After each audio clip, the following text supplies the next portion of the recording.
Pagkatapos naman maglinis na mga kalat dito sa aming shop, ay, tignan mo, parang siya yung pagod na pagod. Diyos ko po. Ano nangyari sa'yo, baby?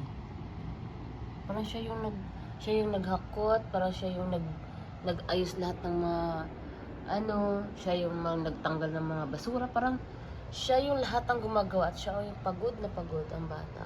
Look.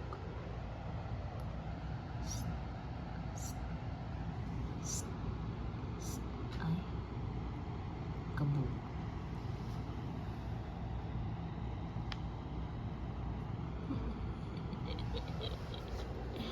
Ano lang yung tsura ko. Diyos ko po. Pagod na pagod siya.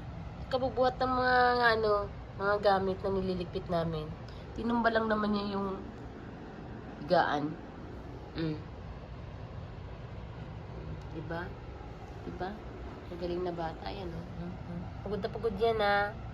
Huwag yung galawin niya na. Pagod na pagod yan, ha. Pagod na pagod yung baby, wa. Ah. Palablab yung mamang yan.